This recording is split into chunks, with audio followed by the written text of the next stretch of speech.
현대자동차 올류 아반떼 하이브리드에 대해서 살펴보도록 하겠습니다. 드디어 아반떼에도 하이브리드가 출시가 되었습니다.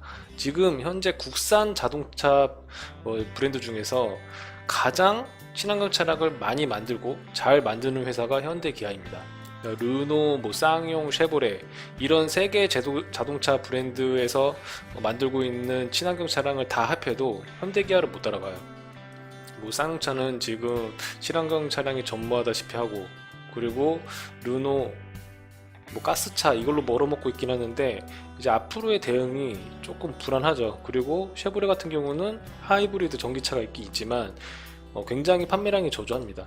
지금 현대 기아는 소형, 중형, 대형, SUV 지금 전 라인업에 대해서 친환경 차량을 내놓고 있습니다. 진짜 거의 수소차, 전기차, 플러그인 하이브리드, 가스차도 잘 만들지, 내연기관, 디젤 안 만드는 게 없어요. 진짜 거의 그냥 마음에 드는 거 하나 골라봐 이 정도의 수준으로 많이 만들고 잘 만들고 있습니다. 지금 현대자동차가 전기차에 대해서 부족하지 않느냐라고 하시는데, 이제 고성능 전기차 브랜드 리막과 제휴를 해서 기술 공유를 하고 있고, 전 세계 시장에서 현대 자동차가 전기차 판매량 5위입니다. 현대 자동차가 그 정도로 잘 나가고 있습니다. 현대 기아를 빨아주는 게 아니라 여러분들도 아시겠지만 지금 플러그인 하이브리드, 전기차, 하이브리드, 수소차 이런 거에 대해서 적극적으로 공략을 하고 있는 게 현대 기아입니다. 그리고 현대 기아가 배터리나 그리고 반도체에 대해서 집중적으로 투자를 많이 하고 있거든요. 근데 쌍용 자동차나 르노, 쉐보레 이 국산 브랜드들은 뭘 하고 있는지 모르겠어요. 쌍용 자동차는 그 SUV 만들다가 이제 부도 나기 직전이고, 르노는 이번에 가스차, QM6 이런 거 잘 팔리고 있는데 미래가 불안정하고, 그리고 쉐보레 같은 경우는 대형 SUV를 내놓고 있는데 친환경 차량이 없잖아요. 지금 현재 내놓고 있는. 그래서 지금 현 상황을 바라봤을 때 가장 친환경 차량에 대해서 이제 앞을 내다보고 있는 회사가 현대 기아다. 가장 대중적으로 사랑을 받고 있는 아반떼 하이브리드를 내놨다는 거는 이제 선전포고를 한 거죠. 이제 앞으로 하이브리드가 대세가 될 것이다. 앞서 말씀드렸지만 전기차 시대가 바로 오진 않습니다. 하이브리드 시대를 거치고 나서 전기차 시대가 옵니다. 물론 얼리 어댑터 분들, 돈 좀 있거나 좀 새로운 전자기기를 좋아하시는 분들, 그런 분들은 이제 테슬라나 전기차를 먼저 도입을 해서 사서 그렇게 몰고 다니시긴 하는데, 지금 인프라가 굉장히 열악하죠. 아파트 단지 내에 전기자동차 충전소가 없는 곳도 있습니다. 그리고 그 수많은 자동차들이 콘센트를 다 꽂을 수가 없어요. 그렇기 때문에 하이브리드 시대가 먼저 거치고 그 다음 전기자동차 시대가 필연적으로 따라올 수밖에 없습니다. 지금 전부 전기차를 사면은 충전소도 부족하고 어떻게 방법이 없습니다. 그래서 하이브리드 시대가 대세가 될 것이다. 그리고 나서 전기차 시대가 올 것이다. 저는 그렇게 생각을 하고 있습니다. 본격적으로 이제 아반떼 하이브리드에 대해서 살펴보도록 하겠습니다. 일단 가격부터 보시게 되면 아반떼 하이브리드 깡통이 2,199만원입니다. 어떻게 보면은 아반떼가 어떻게 2천만원이 넘느냐 이렇게 생각하실 수 있는데, 하이브리드를 감안하면 굉장히 저렴한 가격입니다. 니로 같은 경우도 2천 중후반, 풀옵션이면 3천만원 넘어가거든요. 니로도 그렇습니다. 근데 이 2천만원대 하이브리드 중에서 니로보다도 실내 공간이 더 넓어요. 이 아반떼가. 니로 같은 경우는 제가 알기로 아이오닉 베이스를 해서 만든 그런 자동차라서 실내 공간이 좁거든요. 소형입니다. 소형. 니로 같은 경우. 근데 니로는 굉장히 비싸죠. 근데 아반떼는 니로보다도 공간이 넓고 연비도 좋습니다. 그런데 2,200만원이죠. 굉장히 상품성이 좋습니다. 가성비가 뛰어나다 이렇게 말씀을 드리면 되겠습니다. 이 요점만 살펴보도록 할게요. 디자인이 진짜 좋아요. 이제 완성형 아반떼다. 뭐 전작이 디자인으로서 거의 참패를 했기 때문에 진짜 공을 들였을 거예요. 이 디자인 팀이, 현대자동차 디자인 팀이 공을 들여서 만들었을 거다, 이렇게 생각을 해볼 수 있습니다. 진짜 멋들어지게 만들었습니다. 굉장히 각지고 트렌디하고 약간 좀 젊어 보이는 공격적인 디자인을 채용을 했습니다. 그리고 평균 연비가 21.1km예요. 니로 같은 경우는 뭐 23km, 24km 진짜 잘 나오거든요. 근데 이 보통 현대자동차가 만드는 평균 연비보다 더 잘 나와요, 하이브리드가. 여기서 한 2, 3km 더 나온다고 생각하시면 돼요. 진짜 대충대충 밟아도 평균 연비보다 더 잘 나와요. 이상하게 더 잘 나옵니다. 21.1km고 편견을 가지고 있으신 분들이 많은데, 하이브리드는 뭐 저속에서만 전기 모터를 사용한다 이렇게 생각하시는 분들이 많아요. 아닙니다. 120km에서도 전기 모터를 사용합니다. 그렇기 때문에 뭐 가속을 한다 해서 뭐 가솔린 엔진만, 내연 엔진만 쓰는 게 아니에요. 고속에서도 전기 모터를 사용합니다. 그렇기 때문에 연비가 좋을 수밖에 없어요. 고속에서도 연비가 좋다. 그게 현대자동차의 하이브리드 기술력입니다. 리튬이온 폴리머 배터리를 채용을 했고, 회생제동 시스템.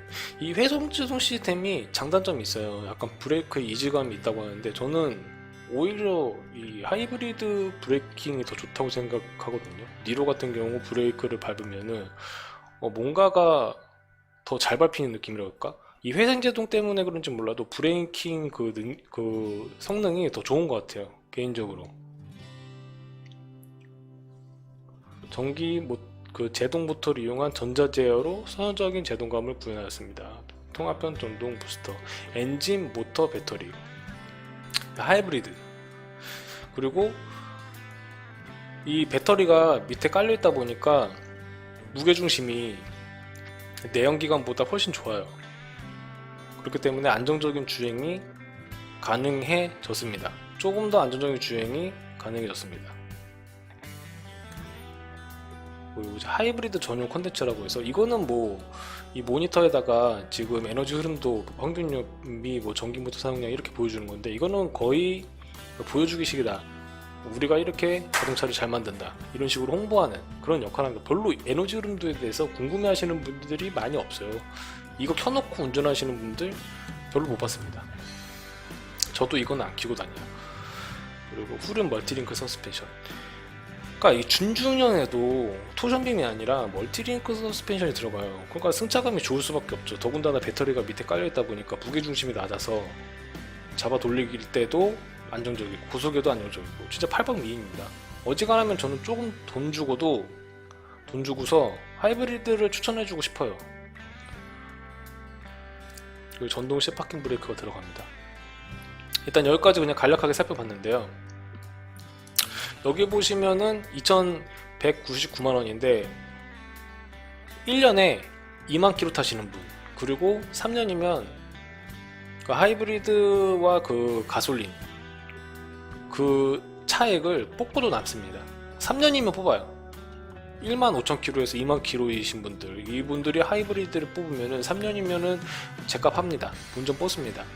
그리고 5년이면은 진짜 타는 대로 족족 그냥 남는 거죠. 타면 탈수록 이득이. 그러니까 하이브리드를 사실 때 본인이 가솔린보다 조금 뭐 연간 주행이 1.5만 km 이상이다, 그리고 3년 이상 타겠다, 이러신 분들한테 추천드리고 싶은 게 하이브리드입니다. 여기까지 그냥 아반떼 하이브리드에 대해서 간략하게 요점만 살펴봤고요. 제가 이제 뭘 잘못 먹었는지 말더듬이가 됐습니다. 지금 그 입에 장애가 생겨서 그 말이 제대로 안 나오는데, 이거는 뭐 저도 고칠 수가 없어요. 감안하시고 들어주시고, 다음 편에는 그 디자인을 한번 살펴보겠고요. 여기까지 이제 요점만 간략하게 살펴보는 시간을 갖도록 하겠습니다. 지금까지 인보센TV 이장이었습니다. 감사합니다. 이번 시간에는 아반떼 하이브리드 트림별 가격과 옵션에 대해서 이야기를 해보려고 합니다. 일단은 가격표는 2020년 10월 1일 기준입니다. 별로 이렇게 변동사항은 없는데 왜 이걸 기준을 달았느냐, 세제 혜택 때문에 그렇습니다.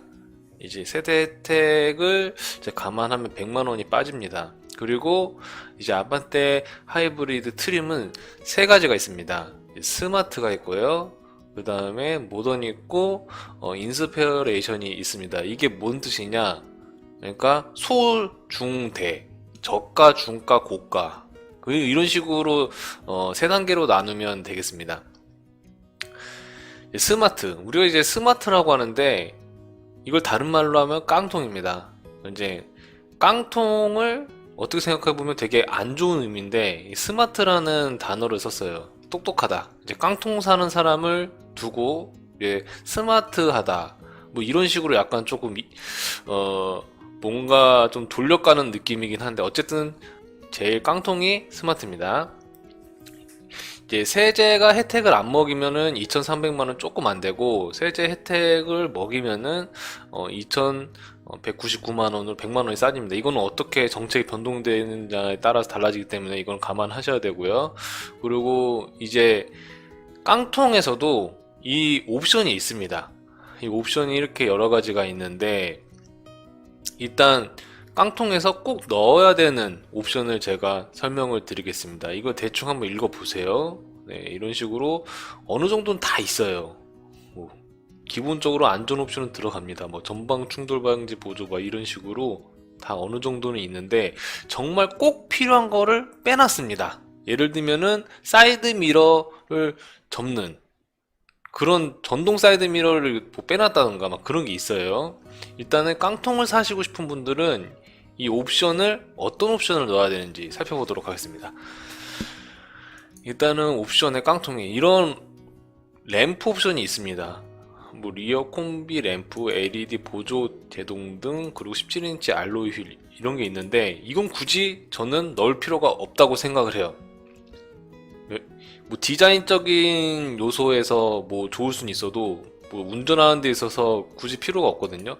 17인치 알로이 차라리 안 넣는 게 낫습니다. 하이브리드를 타는 이유가 연비가 이유인데, 17인치를 넣으면 연비도 떨어지고 승차감도 떨어집니다. 왜냐면 이 쿠션이 좁아지면서 쿠션감도 떨어지고 연비도 떨어지고 그 다음에 가속 성능도 떨어져요. 17인치를 그럼 왜 사냐? 디자인적인 요소가 가장 큽니다. 물론 고속과 이제 그 코너 부분에서 뭐 주행 성능이 약간 높아질 수 있지만, 전체적으로 연비 그리고 가속 능력, 승차감에서 떨어집니다. 보통 스포츠카 타면은 굉장히 딱딱하고 승차감이 떨어지는 거 볼 수가 있죠. 왜냐면 인치가 굉장히 크기 때문에. 그러니까 고인치로 갈수록 여러 부분에서 승차감이 떨어지고 연비도 떨어지고 안 좋다고 생각하시면 돼요. 그러니까 하이브리드 차량은 그 인치가 크면 클수록 궁합이 안 맞는다라고 생각을 하시면 돼요. 저는 이거를 추천하지 않습니다. 예. 이 익스테리어 디자인 라이트는 별로 이렇게 전 추천하고 싶지가 않습니다. 그리고 인조 가죽 시트인데, 뭐 굳이 가죽 시트 타야 되나요? 뭐 이런 거 좀 이쁘장하긴 한데 저는 뭐 이것도 굳이 넣을 필요가 없다고 생각을 합니다. 저렴하게 차를 사려고 이제 깡통을 사는 거잖아요. 굳이 이건 저는 넣을 필요 없어 생각을 하고, 그 다음에 인포테인먼트 라이트예요. 저는 이거는 꼭 넣으셔야 된다고 생각을 합니다. 왜냐면 후방 카메라가 있거든요. 이 후방 카메라가 운전을 잘하는 사람일지어도 정말 되게 유용해요. 뒤가 뭐가 있는지 모르니 불안하거든요, 심리적으로. 근데 이걸 넣으면은 진짜 편합니다. 그리고 8인치 디스플레이 오디오가 들어가요. 이건 그냥 오디오가 아닙니다. 디스플레이가 들어갑니다. 모니터가 들어가요. 그래서 안드로이드 오토, 애플 카플레이를 통해서 스마트폰에 그 내비게이션을 화면으로 띄울 수가 있습니다. 다시 말씀드리겠습니다. 스마트폰에 있는 화면을 여기 모니터로 띄울 수가 있습니다. 단 내비게이션 그런 기능들만 띄울 수가 있습니다. 그래서 굳이 현대 순정 내비게이션을 사용하지 않더라도 이 8인치 디스플레이 오디오만 있으면은 내비게이션을 스마트폰이랑 연동해서 사용할 수가 있습니다. 그렇기 때문에 이건 안전과 그 주행에서도 꼭 필요한 옵션이라고 생각합니다. 하지만 단점이 있습니다. 깡통에는 사이드 미러 접을 수가 없습니다. 전동식 사이드 미러가 아닙니다. 전동식 사이드 미러를 넣으려면 이 인포테인먼트 내비 이걸 넣어야 됩니다. 200만원짜리 라이트가 아니라 이걸 넣어야 돼요. 그래야 아웃사이드 미러 전동 접이를 사용할 수가 있습니다. 이게 왜 꼭 필요하냐? 굳이 그냥 손으로 접었다 펴도 되잖아. 자동 세차장에 들어갈 수가 없어요. 이게 없으면은 자동 세차장을 돌릴 수가 없습니다. 내려서 이걸 다 접을 거예요. 주유소 직원분들이 뭐 친절하게 접어주질 않습니다. 이런 차 타고 다니면 자동 세차장에서 굉장히 욕먹습니다. 그리고 좁은 주차장, 서울 같은 되게 주차장이 좁은 곳에서 사이드미러를 접지 못하면 나올 때 굉장히 애로사항이 많습니다. 그래서 전동접이식 아웃사이드 미러를 사용하려면 인포테인먼트 내비 이걸 넣어야 됩니다. 라이트가 아니라. 그리고 도어 포켓팅 라이트 뭐 있는데 이거는 뭐 굳이 뭐 있으나 없으나 뭐 크게 저는 뭐 의미가 없더라고. 밤에 유용하긴 한데. 그리고 웰컴 시스템 이것도 이제 여기 들어오는 거. 차량 조명 기능. 이 스마트 트렁크인데 이 스마트 트렁크 같은 경우는 이 조건이 있습니다. 자동으로 양손에 짐을 짓고 있을 때 트렁크가 열려버려요. 여기 보시면은 양손에 짐을 휴대한 경우 편리하게 이용할 수가 있습니다. 모든 도어가 닫히고 잠긴 상태에서 15초 이후, 그리고 이제 근처에 가면은 3초 이상 기다리면은 자동으로 열립니다. 이것도 굉장히 유용하고, 버튼 시동 스마트키 이것도 진짜 편리하긴 해요. 이것도 편리합니다. 나름 그냥 키 꽂고 돌리면 되지 않느냐, 이런 것뿐 이게 굉장히 뭐 차이가 없을 것 같은데도 많이 편리합니다. 그냥 손으로 누르면 되기 때문에. 그리고 후방 모니터 이거는 뭐 인포테인먼트 라이트도 들어가는 거죠. 그리고 10.25인치 이 내비게이션 화면이 크면 클수록 왜 좋으냐, 화면을 분할해서 사용할 수가 있습니다. 한쪽은 내비게이션, 한쪽은 음악, 이런 식으로 화면을 분할해서 사용할 수 있기 때문에 대화면 내비게이션 모니터가 진짜 필요합니다. 진짜 편해요. 그리고 내비게이션 무선 업데이트가 됩니다. 그러니까 예전에는 SD카드를 뽑아서 컴퓨터에 연결해서 맵을 다운받았다면 이거는 무선 업데이트가 된다는 겁니다. 진짜 편리하죠. 저는 그래서 조금 돈을 들여서 이 인포테인먼트 라이트보다, 사이드미러도 접히지 않는 인포테인먼트 라이트보다 무조건 저는 인포테인먼트 내비를 추천합니다. 진짜 이건 돈값을 해요. 그냥 150만원 더 주고 이거를 넣는 것이 좋습니다. 나중을 위해서라도. 정말 이거는 꼭 필요한 옵션이라고 생각해요. 깡통이지만. 그리고 하이패스 시스템 ECM 룸미러도 넣는 것이 좋다고 생각합니다. 왜냐? 이거는 그냥 서드파티 업체에서 그냥 사다가 뭐 4, 5만원이면 사니까 충분히 그걸 사다가 창문에 부착하면 되지 않느냐. 그리고 요새는 건전지를 뭐 바꿀 필요가 없게 뭐 태양광도 나오지 않습니까? 뭐 그래서 뭐 건전지 바꿀 필요도 없고 그냥 유리창에 붙이면 되지 않느냐. 굳이 이걸 25만원 주고 사야 되냐?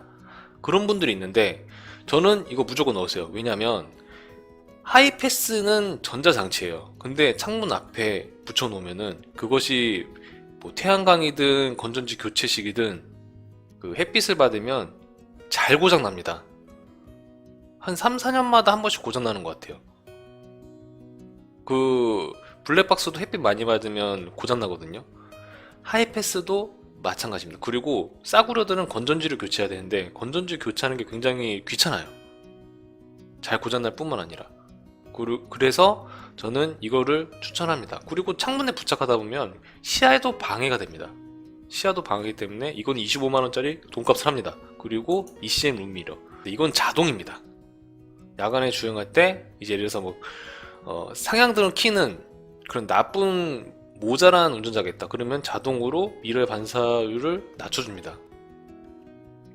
진짜 그래서 이거는 자동이기 때문에 ECM 기능이 자동으로 들어가기 때문에 25만원어치 값어치를 충분히 합니다. 그렇기 때문에 저는 깡통이지만 이 두 가지를 꼭 넣으라고 하고 싶어요. 이 두 가지를 넣으면 한 대략 260만원 정도 되거든요. 그러면은 만약에 세제 혜택이 된다고 했을 때 220만원 2,460만원 대략 2,460만원이면은 충분히 탈만하다. 저는 충분히 탈만하고 이제 옵션에서도 나쁘지 않다 이렇게 생각합니다. 물론 앞자리에 통풍 시트는 없습니다. 이 스마트 깡통에는 통풍 시트가 없어요. 이거는 진짜 올류 아반떼 하이브리드. 구체적인 디자인 같은 경우는 영상 말미에 제가 올려놨으니까 그 부분을 시청해 주시면 되겠고요. 일단 살펴보기 전에 앞서서 이 올류 아반떼 CN7 하이브리드 디자인에 대해서 이야기를 해보자면 한마디로 입체감입니다. 입체감을 살린 디자인이라고 보시면 되겠습니다. 이전에 아반떼 6세대 그 페이스리프트 삼각대라고 있죠. 이 삼각대가 정말 악평으로 자자하죠. 현대 디자인 팀도 알고 있었어요. 자동차 디자인함에 있어서 삼각형 꼭지점의 디자인을 사용을 하면 팔리지 않는다. 이런 그 자동차 업계의 관례, 자동차 업계에서 시도하지 않던 그 삼각형 디자인을 아반떼에 적용을 시킨 겁니다. 근데 많은 자동차 디자인 팀에서 왜 삼각형의 디자인을 채용하지 않았을까요? 자동차에 당연히 안 팔리니까. 대중들의 시선이 그 삼각형 디자인을 별로 좋아하지 않아요. 그래서 폭망했죠. 그 삼각대 판매량이 정말로 폭망했고 그 반대급부적으로 기아의 K3 판매량이 급증했습니다. 이거를 현대에서는 정말 뼈저리게 통감을 하고 요번에 올류 아반떼 그 풀체인지된 아반떼에서는 이 삼각대의 디자인을 전면적으로 좀 지워버리고 조금 더 스포티하고 그리고 세련되고 그리고 그 입체적인 디자인을 살렸습니다. 본격적으로 한번 살펴보겠습니다. 일단은 그 삼각대 그 삼각형 디자인을 완전히 없애버린 건 아니에요. 이런 식으로 여기 에어덕트 쪽에 삼각형 그런 디자인이 있고 여기 막 이런 식으로 곳곳에 삼각형 비슷한 그런 디자인을 보입니다. 완전히 없애버린 건 아닌데 이제 헤드라이트 부분 이 부분이 완전 삼각형에서 조금 다각형 형태로 바꿨죠. 조금 더 입체감 있고 세련되게 다각형 형태로 바꿨습니다. 자세히 보시면 아시겠지만 이런 판금 입체감을 굉장히 살린 디자인이에요. 이게 왜 어렵냐면은 이런 입체감이 있는 디자인을 살리려면은 돈이 많이 들어가거든요. 이제 판금할 때 있어서 금형이나 그런 데 굉장한 기술력이 들어가기 때문에 이거 함부로 못해요. 돈 없는 자본력이 부족한 회사들은 이런 거 못합니다. 그 헤드 그릴을 보면은 이런 식으로 파라메트릭 주얼 패턴을 사용해가지고 입체감을 엄청나게 살렸죠. 이런 식으로 입체감을 살렸습니다. 보석처럼 깎아내린. 그리고 여기 본넷을 보면은 이런 식으로 주름을 넣고 되게 공기 역학적으로 뽑아냈습니다. 이렇게 판금을 주기가 되게 힘들어요. 여기 보시면 다 이렇게 디테일이 굉장히 살아있죠. 멋있습니다. 멋있을 수밖에 없어요. 멋있다라는 거는 어떻게 보면 조잡할 수도 있지만 그 조잡함을 뛰어넘어서 굉장히 화려하게 꾸며냈다 이런 의미로도 해석할 수 있거든요. 그리고 이제 아웃사이드도 그냥 이렇게 밋밋하게 한 게 아니라 입체감을 살려서 이런 식으로 디테일한 디자인 넣어놨어요. 열선, 전동 조절, 전동 접이, LED 방향 시선 이거는 다 기본적으로 들어가 있고 그리고 이 뒤를 보시면은 여기가 툭 튀어나와 있죠.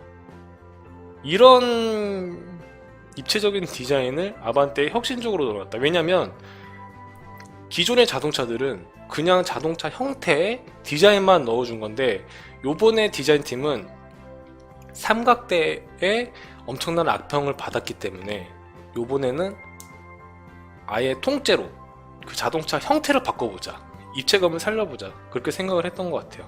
H-테일 램프. 근데 그 H-테일 램프도 램프지만 여기가 이렇게 뒷트렁크가 뾰족하게 튀어나와 있습니다. 이런 디자인을 채용했다는 것 자체가 되게 혁신적이죠. 굉장한 디자인입니다. 이거는 만들기도 힘들어요. 그리고 디테일도 살아있다. 헤드램프도 이런 식으로 길게 내뺐잖아요. 보통 이렇게 길게 내면은 원가가 굉장히 높아져요. 단가가 높아집니다. 그래서 보통 이제 저렴한 모델들 같은 경우, 특히 쌍용 자동차는 이런 식으로 헤드램프를 내놓지를 못하죠. 쌍용 자동차는 원가 절감의 진짜 극한을 보여주고 있기 때문에 이런 식으로 못합니다. 그래서 이렇게 길게 내뺀 디자인은 예전에 보면은 보통 중형차 이상에서나 볼 수 있었던 그런 램프인데 이제는 아반떼에서도 볼 수가 있습니다. 이게 돈이 많이 들어가는 램프예요. 그리고 이제 알로이 휠도 되게 잘 만들어요. 현대 기아가 정말 잘 만드는 게 휠 디자인입니다. 이런 식으로 바람개비 형태의 그 휠 디자인인데 이거는 하이브리드거든요. 하이브리드이기 때문에 바람개비 형태로 만들어서 공기역학적으로 조금 마찰을 줄여주는 거죠. 연비가 높아질 수 있도록 설계된 그런 디자인입니다. 여기 보시면 구멍을 최소한으로 막아놨죠. 이런 식으로 바람개비 형태로 만든 게 공기역학적으로 도움이 된다. 그리고 옆테를 보시면 아시겠지만 굉장히 입체적입니다. 이거 보세요. 뾰족뾰족하고 날렵하고 그리고 입체감 있게 깎아냈습니다. 이게 판금하기가 되게 힘들거든요. 여러분들이 한번 만들어 본다고 생각해 보세요. 이렇게 그 판금을 해가지고 만들기가 굉장히 힘들어요. 이거 보죠. 이런 식으로 이 단차도 되게 신경 쓸 수밖에 없거든요. 테슬라보다가 이거 보니까 정말 입체적이고 잘 만들었네요. 테슬라는 기술력은 좋을지 몰라도 이런 판금 그리고 조립 품질에 대해서는 정말 악평이 잦아거든요. 테슬라는 이런 걸 배워야 돼요. 이렇게 디자인이 됐습니다. 그리고 휠 디자인, 정말 휠 디자인은 끝내주죠. 16인치하고 17인치 기본적으로 두 가지 형태가 있는데 두 개 다 바람개비 형태입니다. 아까 말씀드렸다시피 마찰을 줄여서 연비를 높일 수 있게끔 만들어진 하이브리드 특징의 그런 휠입니다. 휠 디자인입니다. 보시면은 이런 식으로 되어 있고 저는 개인적으로 16인치 알로이 휠이 더 멋있는 것 같아요. 이제 그 짙은 블랙 계열의 회색 계열의 그런 휠과 이런 흰색과 검은색의 조합된 그런 휠은 개인적으로 조금 조잡해 보입니다. 이게 더 깔끔하고 멋있어요. 16인치 휠이 더 연비가 좋고 17인치 휠이 연비가 떨어집니다. 그 이유는 이 휠 사이즈가 커지면 커질수록 무게가 증가하기 때문에 연비가 좀 떨어지고 그리고 무게가 증가하기 때문에 초반 가속력부터 시작해가지고 굼 떠지고 연비도 떨어지고 그렇습니다. 연비적인 측면에 있어서는 16인치가 훨씬 낫다. 그리고 여기 보시면 타이어 두께가 두껍기 때문에 쿠션감이 좋아져요. 승차감은 16인치가 17인치에 비해서 좋습니다. 그러면 왜 17인치를 쓰느냐? 16인치에 비해서 뭐 좋을 게 없을 것 같은데 일단 휠의 디자인이 정말 화려해지고 휠이 커지니까 그리고 직진 주행성 그리고 코너링에 있어서 접지력이 더 좋아집니다. 왜냐하면 휠이 커지면 커질수록 광폭 타이어를 쓸 수가 있기 때문에 대신에 연비는 떨어지고 승차감도 떨어진다. 이걸 감안하시면 되겠습니다. 그러니까 약간 좀 자기는 좀 달리기 위주의 그리고 자동차 주행 그리고 좀 멋을 내고 싶다 하신 분들은 17인치 그리고 승차감 그리고 연비 그리고 초반 가속력 이런 거를 조금 중시한다 생각하면 16인치를 고르면 되겠습니다. 저는 연비를 중시하기 때문에 16인치를 선택할 것 같습니다. 그리고 외관 컬러입니다. 외관 컬러는 다양하게 뽑아주고 있어요. 총 9가지의 색상이 출시가 됐고요. 그리고 여러분들한테 그 색상을 선택하기 전에 조금 당부드리고 싶은 거는 대중적으로 많이 팔리는 색상을 선택하는 게 추천합니다. 왜냐면 약간 덜 팔리는 색상을 추천하다 보면 장기적으로 문제가 생기는 게 나중에 자동차가 찌그러지거나 기스가 나서 도색을 하러 갔을 때 이제 그 센터에서 그 특정한 색상을 가지고 있질 않아요. 그래서 급하게 뭐 도색을 하고 싶은데 좀 상당 시간 기다려야 되는 그런 애로사항이 꼽힙니다. 그리고 나중에 잠깐 기스가 나서 붓펜을 구입하려고 해도 구하기가 힘들어요. 근데 대중적으로 많이 팔리는 차량들의 색상 같은 경우는 다 센터에 기본적으로 가지고 있거든요. 그래서 수리하기가 편리한데 나중에 이제 좀 자기의 개성을 위해서 좀 희소성 있는 색상을 선택하다 보면 나중에 그 도색을 했을 때 그 페인트가 없어서 조금 기다려야 된다는 그런 애로사항이 생길 수가 있습니다. 그런 생각은 하시고 색상을 선택해 주시는 게 좋습니다. 저는 기본적으로 하얀색을 좋아합니다. 왜냐? 하얀색이 좋은 게 뭐냐면 여름철 엄청나게 뜨겁잖아요. 여름철 엄청나게 뜨거운데 이 하얀색을 해주시면 평균 온도가 5도 정도가 차이가 납니다. 검은색에 비해서 하얀색 색상의 차량들이 그 내부 온도가 5도 정도가 차이가 나요. 그렇기 때문에 저는 하얀색을 씁니다. 보통 빨간색을 많이 사질 않죠. 자기의 그 개성을 좀 중시하는 분들은 빨간색 사는 것도 나쁘지 않을 것 같습니다. 저는 산다면 폴라 화이트를 사겠습니다. 왜냐면 여름철 덜 뜨겁기 때문에. 그리고 자동차가 뜨거워지면 뜨거울수록 문제가 생겨요. 그래서 그 흰색 차량을 저는 선호를 합니다. 그 현대 자동차에서 디자인 같은 경우 3년 주기로 페이스 리프트를 하고 보통 5년, 6년 주기로 풀체인지를 합니다. 디자인을 계속적으로 변화를 주고 혁신적으로 바꾸는 이유가 판매량을 늘리기 위해서예요. 보통 이제 국내 소비자들은 5년마다 자동차를 평균적으로 바꿉니다. 그런데 3년 되면 보통 질리거든요.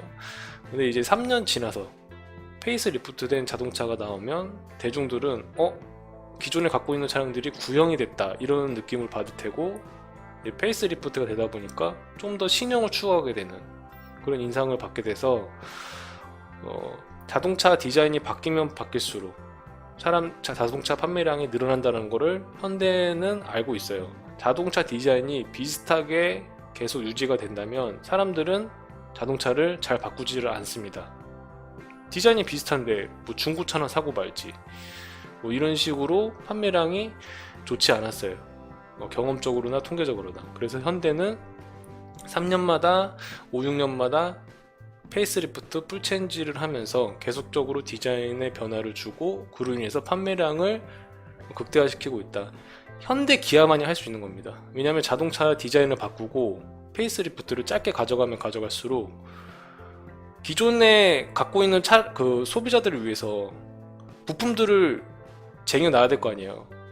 부품들도 쟁여놔야 될 창고도 많아져야 되고, 그리고 디자인이 바뀜으로써 계속 가르쳐야 되고 뭔가 개발해야 되고 그런 비용들이 어마어마한데 현대 기아는 그렇게 할 수 있는 겁니다. 그런데 이제 르노, 쉐보레, 쌍용차들은 이런 식으로 페이스리프트나 풀체인지를 짧게 가져가지 못하죠. 정말 길게 우려먹는 자동차들이 많아요. 르쌍쉐 같은 경우는. 그래서 이렇게 짧게 변화를 줄 수 있는 국산차는 현대 기아만 할 수 있다. 그래서 정말 빠르게 바꾸고 있죠, 현대 기아는. 그리고 플랫폼 같은 거를 다양하게 조금 가져가면서 뭐 전기차, 뭐 하이브리드, 뭐 수소차, 뭐 제네시스 뭐 이런 식으로 다양하게 가져가면서 그냥 골라봐, 너가 원하는 거 골라봐, 이런 식으로 정말 다 만들고 있어요. 그러니까 국내 시장에 독보적으로 판매량이 높을 수밖에 없는 겁니다. 아무리 사람들이 현대 기아를 까더라도 현대 기아만큼 하는 국산차가 없어요. 이 아반떼 디자인입니다. 하이브리드 디자인과는 약간의 차이가 있을 수 있기 때문에 그걸 감안해서 디자인을 살펴봐 주시면 되겠고요. 보통 하이브리드랑 일반 그 가솔린 모델과는 크게 차이가 없어요. 크게 차이는 없는데 이제 휠이라든가 미세하게 좀 램프라든가 다를 수 있기 때문에 그걸 감안하시고 디자인을 살펴보시면 되겠습니다. 아반떼 디자인입니다. 전체적으로 입체감을 살렸다, 입체감을 살린 디자인이라고 보시면 되겠습니다. 차세대 K3 플랫폼을 적용했다.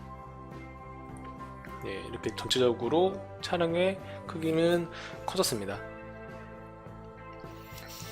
전체적으로 되게 입체감을 뾰족뾰족하게 잘 살렸습니다. 이제 판금을 입체감 있게 설계를 해서 뭔가가 되게 스포티하고 세련되고 젊어진 그런 디자인을 보실 수가 있습니다.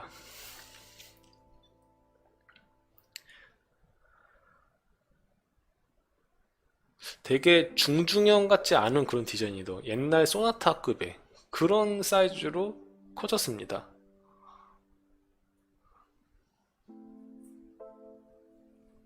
그러니까 이제 현대는 조금 더 스포티한 자동차가 더 잘 팔린다는 것을 깨달았죠.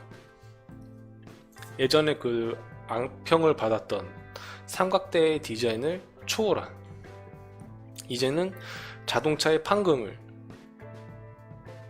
좀 형태를 바꿈으로써 디자인의 그 새로운 지평을 열겠다.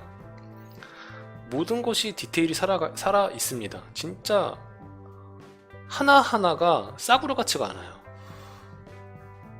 국산 자동차 중에서 이런 디자인을 보여줄 수 있는 회사가 있을까 싶을 정도입니다. 정말 잘 살렸죠. 공기역학적으로 이렇게 딱 해놓고,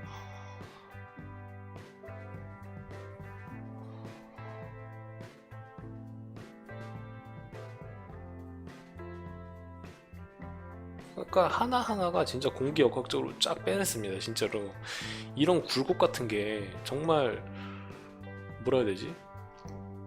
돈이 들어가는 작업이에요. 이런 판금을 디자인해서 이렇게 넣었다는 것 자체가, 이런 디테일한 판금을 그전에는 볼 수가 없었거든요. 정말 현대 기아가 많이 발전을 했다, 이렇게 보시면 되겠습니다.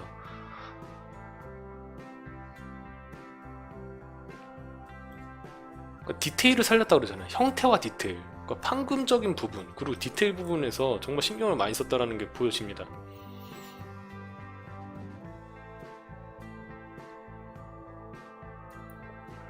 이 사이드를 한번 보시겠습니다.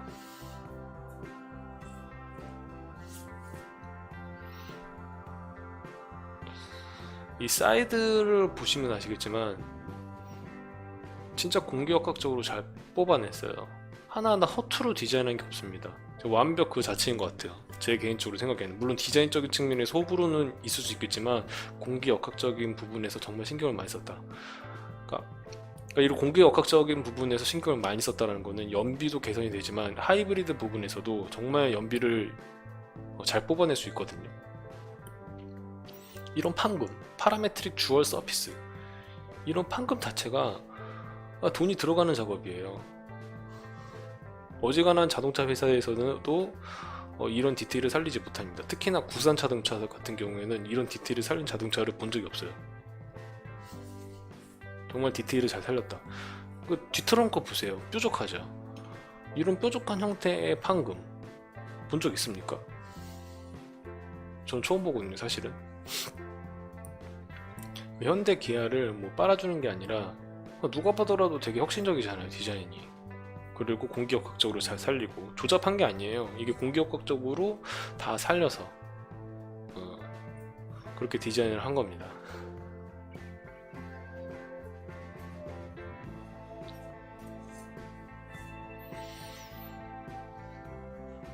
스마트 디자인, 똑똑한 디자인이다. 스탠스 리어 부분을 보도록 하겠습니다. 이게 진짜 정말 독특한 디자인이죠. 리어 부분을 보시면 아시겠지만 이게 측면에서 들어간 공기들이 이 리어 부분, 이 튀어나온 부분이 리어 스포일러 역할을 해줍니다. 그러니까 이제 공격적으로 되게 좋아질 수밖에 없는 거죠. 이 스포일러 부분을 해요. 따로 스포일러를 달 필요가 없습니다. 이 아반떼 같은 경우 이 자체가 스포일러예요. 옆구리 쪽으로 통해 가지고 뒤에 엣지를 줬다. 현대에서 이런 식으로 디자인을 강조한 적이 있었나 싶을 정도입니다. 엣지 테일 램프다. 삼각대로 호되게 후드려 맞아가지고 약간 삼각대 디자인에서 한층 개량된 그런 디자인이죠.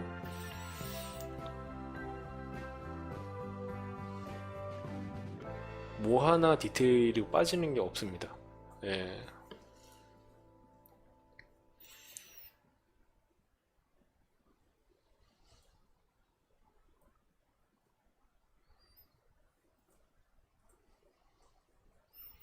이제 엘란트라라고 적혀 있는 건 이제 해외 수출용 모델 이름입니다.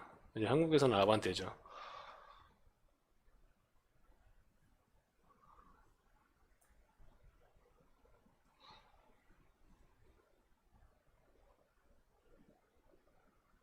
이번 시간에는 아반떼 하이브리드 모던 드림 그러니까 중간 버전이죠. 그 모던 트림에 대해서 살펴보도록 하겠습니다. 이제 모던 트림은 이제 스마트 트림 그 다음입니다.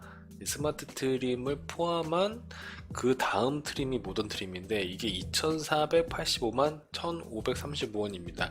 대략 2,500만원 잡으면 되겠습니다. 그러면 모던 트림을 왜 사야 하느냐? 바로 통풍 시트 때문에 사는 겁니다. 열선 시트도 들어가고 통풍 시트가 기본으로 들어갑니다. 근데 이제 운전석에 통풍 시트를 넣고 싶은 사람은 무조건 모던 트림으로 가야 합니다. 근데 조수석에는 없어요. 이 모던 트림, 기본 모던 트림에는 조수석에는 통풍 시트가 없습니다. 운전석에만 있습니다. 그러니까 되게 좀 옵션 장난질이기도 한데 그 조수석 통풍 시트를 넣으려면은 이 컴포트 1번을 넣어야 돼요. 이게 동승석 통풍 시트. 근데 이제 운전석엔 들어간다. 그러니까 한마디로 모던 트림을 사려고 하는 사람들은 통풍 시트가 꼭 필요하다. 이런 분들은 모던 트림을 사야 돼요. 깡통에는 통풍 시트가 안 들어갑니다. 그러니까 핵심 키포인트는 통풍 시트다. 이렇게 생각하시면 되겠습니다. 그러니까 이제 모던 트림을 합리적으로 잘 샀다라는 소리를 들으려면은 이 모던 트림에다가 이제 인포테인먼트 내비 이거 꼭 넣어주시면 돼요. 인포테인먼트 내비 이거를 넣어주시면은 제가 잘 샀다는 소리 들리죠. 합리적입니다. 왜냐면은 이게 10.25인치 블루링크가 들어가기 때문에 예, 그 내비게이션이 무선 업데이트도 됩니다. 후방 모니터도 되고. 그러니까 인포테인먼트 내비만 이렇게 같이 조합을 해가지고 넣어주시면 됩니다. 그리고 이제 조수석, 이제 패밀리카로 사용한다. 이제 패밀리카로 사용한다고 한다면은 컴포트 1하고 컴포트 2 이렇게 넣으시면 돼요. 왜냐면은 패밀리카는 이제 조수석에도 이제 사람이 많이 타잖아요. 그러니까 통풍 시트 필요하고 이제 뭐 메모리 자세 시스템 이게 1번, 2번 있으니까 가족까지 탄다는 거는 집사람 혹은 다 큰 성인의 아이들도 탈 수가 있거든요, 나중에. 그러다 보니까 이게 좀 필요합니다. 메모리도 필요하고, 세이프티 윈도우 뭐 이런 것도 필요하고, 전방 주차도 되고, 그리고 컴포트 2번은 이런 식으로 뒷자리도 들어갈까. 그러니까 패밀리카로 사용하려면 컴포트 1번, 2번 다 넣으시는 게 좋아요. 뒷좌석 열선 시트 들어가고 암레스트 있고 6대4 폴딩 동수석 시트 포켓 이렇게 구입을 하면 되겠습니다. 결론만 말씀드리자면 그러면 대충 이제 읽어보시고 여기 있는 거는 읽어보시고 이제 옵션을 살펴보도록 하겠습니다. 선루프 들어갑니다. 공통이죠. 거의 공통인데 선루프는 저는 추천드리지 않습니다. 왜냐? 천장이 낮았죠. 여기 보시면 두껍잖아요. 여기 보시면 되게 두껍죠. 이 부분만큼 낮아집니다. 여기 보시면 아시겠지만은 대략 한 4, 5cm 정도 낮아지는 것 같아요. 최소 3cm 이상은 낮아집니다. 근데 이게 뭐 크냐라고 생각할 수도 있는데 뒷좌석에서 키 큰 사람이 앉으면 천장이 닿아요. 이 선루프 때문에 뒷좌석의 그 천장 높이가 상당히 줄어듭니다. 불편해요. 저는 이거를 추천하지 않습니다. 그리고 이 차 위에다가 가방을 매달고 다니는 사람들 있죠. 그럴 경우에는 진짜 이거는 쓸모없는 기능입니다. 저는 굳이 이거를 꼭 넣어야 된다? 그렇게 생각하지 않아요. 그리고 하이패스 시스템과 ECM 룸미러 하이패스를 저는 추천합니다. 왜냐면 가격도 25만원 밖에 안 합니다. 일단 ECM 룸미러 이렇게 2in1이죠. 25만원에 하이패스 시스템을 순정이 좋은 이유가 천장에다가 이렇게 달아놨어요. 하이패스를. 그리고 깔쌈하게 디자인을 이렇게 매립을 해놨죠. 근데 싸제로 달게 되면 유리창 앞에다가 달아놔야 돼요. 그래서 시야도 방해가 되고 그리고 주기적으로 배터리도 갈아줘야 되고 배터리 갈아주지 않더라도 뭐 태양광으로 자가 충전되는 기기도 있는데 햇빛을 많이 받다 보면은 그게 고장납니다. 그래서 주기적으로 점검도 해줘야 되고 고장나고 이 카드도 햇빛 받으면은 가끔 가다가 인식이 안 될 때도 많아요. 싸제는. 그래서 순정을 저는 추천합니다. 그리고 EC 룸미러, EC 룸미러가 야간에 뒷차에 전조등, 뭐 상향등 막 이렇게 켜고 다니는 사람 있어요. 이제 시골길 가다 보면은 룸미러가 알아서 센서로 알아서 이제 눈부심을 방지해 줍니다. 눈뽕 놓는 사람들 이제 그 눈뽕을 방지해 주는 기능이 있습니다. 그래서 이거는 저는 추천을 드립니다. 그리고 인포테인먼트 내비 후방 모니터가 들어가고 10.25인치 내비게이션 블루링크죠. 블루링크는 무선 업데이트가 됩니다. 네, 무선 업데이트가 돼요. 이거 정도만 간단하게 설명을 드릴게요. 10.25인치 대화면이죠. 이것만으로도 진짜 충분해요. 통합 디스플레이. 통합 디스플레이라 뭐냐면 계기판이 이렇게 돼 있는 겁니다. 전자식 계기판인데 전자식 계기판이 굉장히 못생겼죠. 보통 이렇게 좀 고급형 전자식 그 계기판은 조금 더 뭔가 일체감 있게, 예전에 그 전자식 계기판이랑 좀 일체감 있게 이렇게 해놨는데 이거는 그냥 뭔가가 대충 갖다 박은 느낌입니다. 별로 멋대가리가 없어요. 그리고 이게 좀 전자식 계기판이 안 좋은 점이 뭐냐면은 이게 햇빛이 들어와요. 햇빛이 들어오면은 이게 태양광 때문에 좀 흐려집니다. 색감이 흐려져가지고 잘 안 보여요. 햇빛이 이제 비치기 때문에 조금 이게 저는 꼭 필요가 있나? 이런 생각이 듭니다. 이제 주행 모드 연동 앰비언트 무드램프인데 이 무드램프 있으면 좋고 없으면은 뭐 그닥 필요가 없죠. 뭐 밤에 뽀샤시가 난다 뭐 그런 정도라고 생각하시면 되겠습니다. 플래티넘 플러스인데 현대 디지털 키가 좋은 게 뭐냐면 스마트폰에다가 디지털로 키 이렇게 넣어가지고 스마트폰으로 인식시켜서 차문을 여는 그런 용도로 쓰는 겁니다. 이제 보통 차키 2개밖에 안 주죠. 차량 구입하게 되면. 근데 이제 여러 사람이 돌려쓰게 될 경우 이런 식으로 현대 디지털 키를 사용함으로써 뭐 4명, 5명 이런 식으로 사용할 수가 있겠죠. 스마트폰 무선 충전입니다. 요새 핸드폰이 점점 커지면서 옛날 무선 충전 같은 경우는 이게 핸드폰이 안 들어가는 경우가 있었어요. 근데 이거는 무선 충전 다이를 크게 함으로써 어지간하면 다 들어갈 수 있게 이렇게 바꿔놨습니다. 그리고 보스 프리미엄 사운드가 확실히 있으면 좋아요. 근데 기본기가 나쁘지 않아요. 현대 기아의 그 기본 스피커도 기본기가 나쁘지 않다는 거. 근데 왜 이게 프리미엄 사운드가 뭐 스피커가 다 거기서 거기지 않느냐 하는데 스피커가 늘어납니다. 8개 스피커가 들어갑니다. 그리고 외장 앰프도 들어가죠.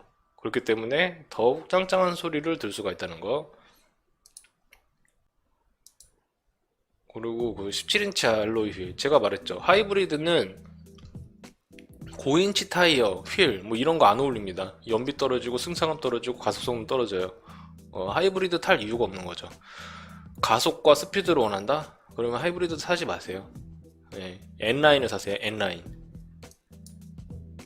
간단하게 설명하고 현대 스마트 센스 2 훅적방 충전 방지 보조죠. 옆에 차가 온다. 그러면은 이게 방지해주고 후방 교차 이제 차 주차장에서 뒷바퀴하고 오는데 옆구리에서 차가 온다. 그러면은 경고를 해줍니다. 그리고 안전하차 경고입니다. 이제 문을 열어서 내리려고 하는데 옆구리에서 차가 온다. 그러면은 이제 사람이 다치겠죠. 하차하는 사람이. 그런 거를 경고를 해줍니다. 이거 안전을 위해서라면 넣는 것도 좋아요. 근데 굳이 필요 없다. 왜냐면 모던은 통풍 시트 때문에 넣는 거기 때문에 이 통풍 시트 때문에 넣는 겁니다.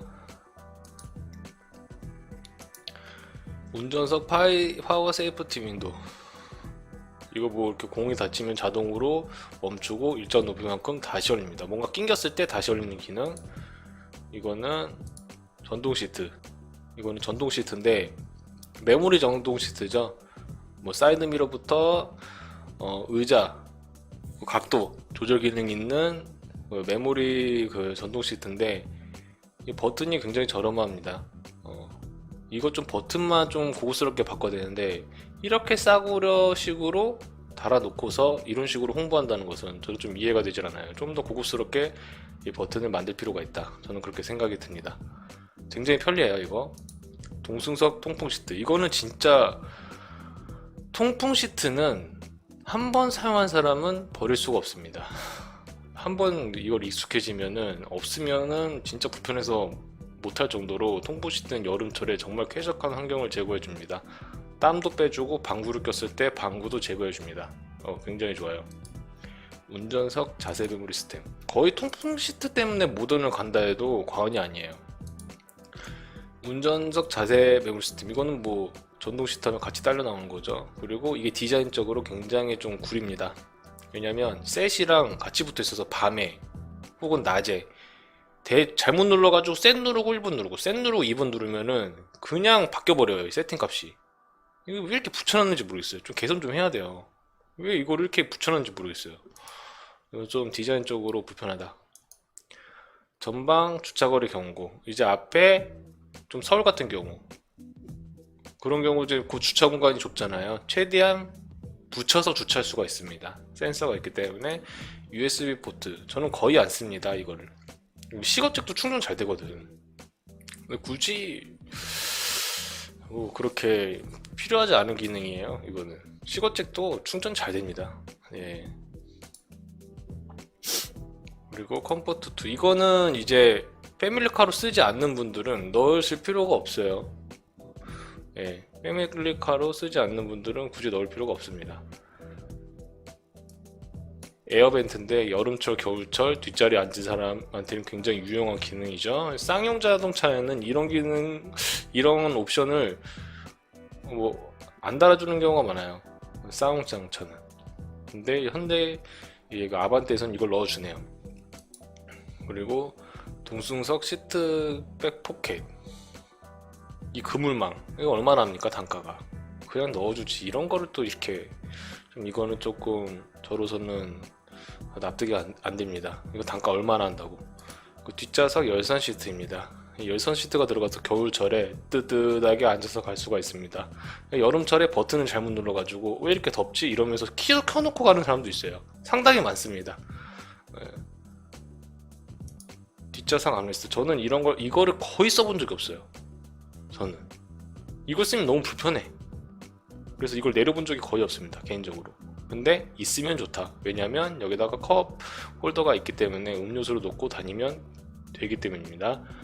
6대4 폴딩이죠. 이게 왜 있냐, 이제 이케아 갔을 때 이제 좀 길다란 가구들 옮길 때 은근히 편리합니다. 네, 정말 편리합니다. 2번 말하겠습니다. 이케아 같이 가구 같은 거 옮길 때 편리합니다. 뭐 사람이 누울 수도 있어요. 근데 이게 좀 옆으로 쪼그려 누워야겠죠. 사람도 누울 수도 있다. 이 정도만 말하겠습니다. 그리고 모던 그레이 인테리어 컬러인데 이건 공짜입니다. 저는 이런 밝은 계열보다는 검은색이 좋더라고요. 때타니까. 이 정도만 설명을 드리도록 하겠습니다. 다시 말씀드리지만 모던은 이제 열선, 여기 보시면은 이제 열선 스티어링 휠 뭐 이런 거, 열선 시트, 열선 그런 것 때문에 이 모던을 사는 거라고 생각하시면 되겠습니다. 뭐 여기서 옵션을 여러 가지 선택할 거라면 그냥 5% 사세요. 더 싸게 먹힙니다. 여기서 이거 뭐냐, 이제 인포테인먼트 내비 이거 넣고 뭐 컴포트 넣고 하면 이것만 해도 벌써 200만 원인데 여기다 몇 개 더 추가하면은 그냥 뭐 250만 원 되거든요. 그러면 뭐 거의 이것만 해도 2,700 가까이 되잖아요. 바로 그냥 풀옵션 가는 게 나아요. 인스퍼레이션으로 2,800 정도 되는데 조금 900만 원 더 주고 그냥 인스퍼레이션 가는 게 낫습니다. 여기서 여러 가지 고를 바에는 물론 이제 인포테인먼트 네이비에서 이제 블루링크가 굉장히 좋긴 해요. 좋긴 한데 이제 모던을 사용한다는 거는 열선 시트와 열선 통풍 시트, 열선 핸들 이런 것 때문에 가는 경우가 많기 때문에 전 여러 가지 고를 거면 차라리 이쪽으로 가는 게 낫다. 익스테리어 디자인을 안 봤네요. 익스테리어 디자인은 이렇게 램프를 LED로 바꿔줌으로써 좀 더 삐까뻔쩍하게 해주는 거라 굳이 뭐 이거는 넣을 필요가 없죠, 사실은. 이게 좀 삐까뻔쩍하게 해준다 그런 것만 생각하시면 되겠습니다. 뭐 설명할 것도 없어 이건. 근데 뭐 살펴볼 것도 없어요. 그냥 인스피레이션이 뭐냐면은 다 넣는 겁니다. 여기 다 있어요. 이게 다 있습니다. 이걸 싹 다 넣은 것이 인스퍼레이션이에요. 예. 그리고 이제 여기에다가 이런 것들이 다 추가되는 거죠. 내비게이션 기반 스마트 크루즈 컨트롤. 그러니까 최신 첨단 안정장치 그 최신 첨단 기능을 뭐 체험해보고 싶다 아반떼에서 그러면 그 인스퍼레이션 최대 그 가장 좋은 트림으로 가시는 게 낫죠. 예. 여기 LED 다 들어갑니다. 여기 10.2 뭐 가죽 시트부터 시작해가지고 다 들어가요. 여기 있는 게 다 들어간다고 생각하시면 되겠습니다. 여기서는 뭐 내비게이션 기반 스마트 크루즈 컨트롤 이게 좀 좋다고 보시면 되겠습니다. 예, 이상 인포센스 TV 이장이었습니다. 감사합니다. 물론 이거는 추가시키면 안 돼요.